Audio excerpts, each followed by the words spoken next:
Oh, anyway, here we are on to attempt 3 of the slagging off of Mr. Richard D. Hall. Not Richard Hall, but Richard D. Hall. Right. He goes on his website and he's just put a clip up there of John Lundberg. And the clip was actually taken from my Circle Makers video, which appears on YouTube, all 3 hours of it.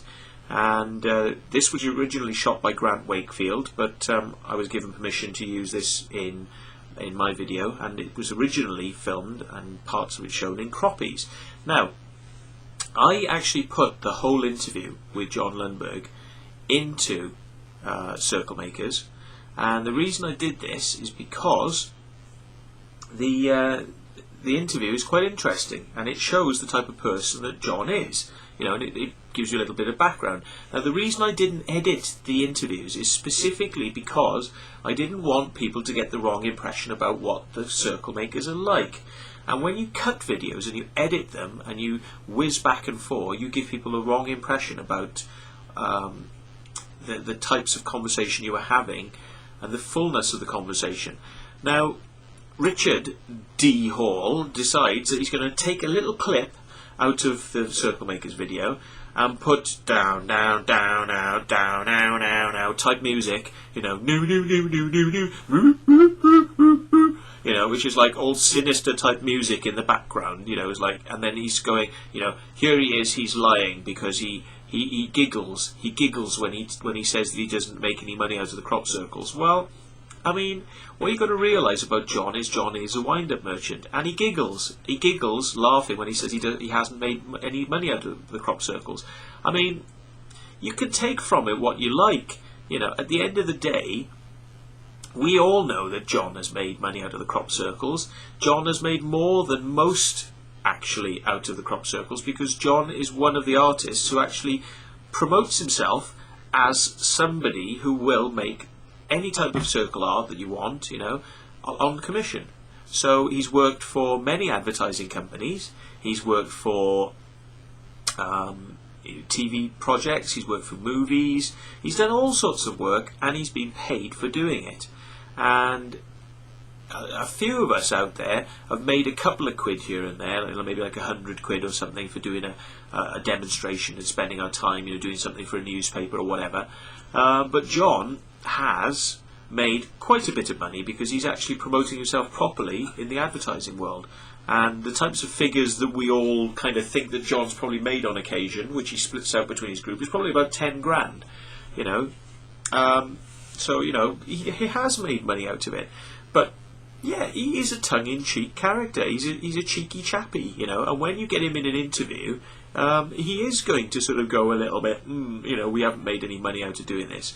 And maybe in his mind, he feels he hasn't made any money out of it, because John seems very interested and concerned with money. You know, John is very much somebody who, you know, harkens after the money.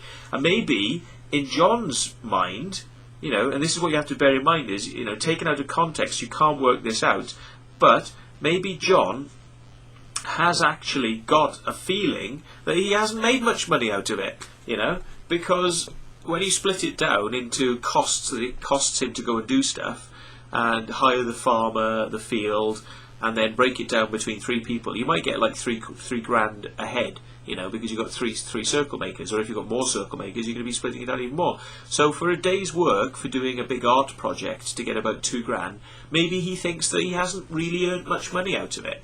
He's certainly got a lot of kudos from doing it, but maybe he hasn't earned much money. So what? I mean, you know, you're sort of concentrating on this as being a big premise to prove that, you know, you can't listen to what John Lundberg says.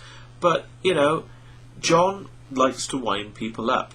And once you realise that, then, you know, what you have to take from his interviews is what you feel about John as a whole. Now, if you're going to actually cut a little segment, you know, a 30-second segment out of a video and just use it to illustrate a very, you know, very small point, you're not getting the fullness of it. Now, because I made the point that if he was to keep the video on his site, this is Richard D. Hall, if he was going to keep the video on his site, that I wanted him to give a credit to myself as being the owner of the video and provide a link so that people could go and watch the whole video.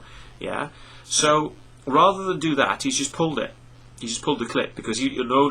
There's no way he's going to give me the chance to get some credit for doing a long video on circle making. No. He just wants people to look at his video on circle making, and he doesn't want it to be connected with a video that tells you how circles are made, because then that will make his video look a bit stupid. So he just pulled the link rather than taking my offer to give credit and give a link to the original circle makers video. He just pulled it. You see, now this is the type of person you're dealing with Mr. Hall. Yeah, is somebody that wants it his way, yeah, and isn't prepared to sort of balance it up and allow people to have a proper right of reply. It's got to be his way. So I'm not very impressed by all this. I just spoke to somebody now who told me that they were shocked to see that he had linked the registrar of the website that John Lundberg has. Right, this is some guy called John. Hang on, I'll find it for you now. John. Kevin. No, John Curzak. John Curzak. Now, Richard Hall, again in his brilliant attempt to do research, actually looked up all these people that have this name, and came across a guy who works for the Air Force in the United States. So he rings him up and he goes, "Oh, what have you got to do with this website then?" And the guy goes, "Nothing." And he's like, "Oh, well, you would say that, wouldn't you?" "Oh, yeah. Well, you would say it had nothing to do with it, because you would, wouldn't you? You work for the Air Force, and John Lundberg works for MI5, and your name's on John Lundberg's site, and you work for the Air Force, so it's obviously a disinformation campaign, and you're all working together, and you're all working in intelligence, and you're all... And it's like, hang on a minute. Now, I hate to be the one to point this out to you, Mr. Hall, but if there is a murderer who lived down the road, yeah, then because the murderer lives in the same village as I live, yeah, does that make me a murderer? Because he lives down the lane, yeah, he lives down the lane and he murdered somebody and now he's in jail. So because he lives down the lane and he's a murderer, I'm a murderer because I live near him. It makes perfect sense to me, doesn't it? Doesn't it not make perfect sense to you, Mr. Hall? It's like guilty by proximity, mate. Guilty by proximity. You've already proved that you can use this sort of false logic. Oh yes, he was in art college, and the art college was right next to MI5's headquarters. So obviously, art college, MI5 building. Art college, MI5 building. The art college is the MI5. Down. And John Lundberg is studying art, but he's really in MI5 because the art college is MI5.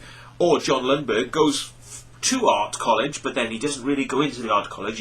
He goes there, makes sure nobody's looking, and then what he does is he quickly runs around the corner like that with his coat up, yeah, and then he gets into the MI5 building and quickly swipes himself in. He's like, "Did anybody see me?" And they rewind the video footage and they say, "No, John, nope, there was nobody there, nope."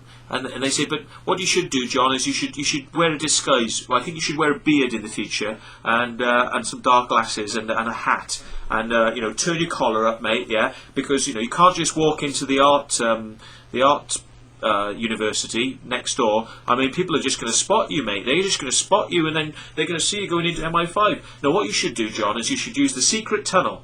Use the secret tunnel. Go into the art building, the art university, right, and then go into the lift."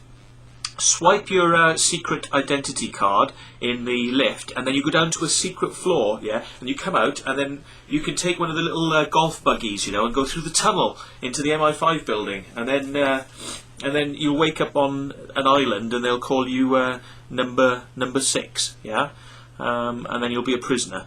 So it's like, hey, Mr. Hall, you're living in fantasy land, mate. You're living in fantasy. You're making connections where there are no connections. And I think you should have a little reality check, actually.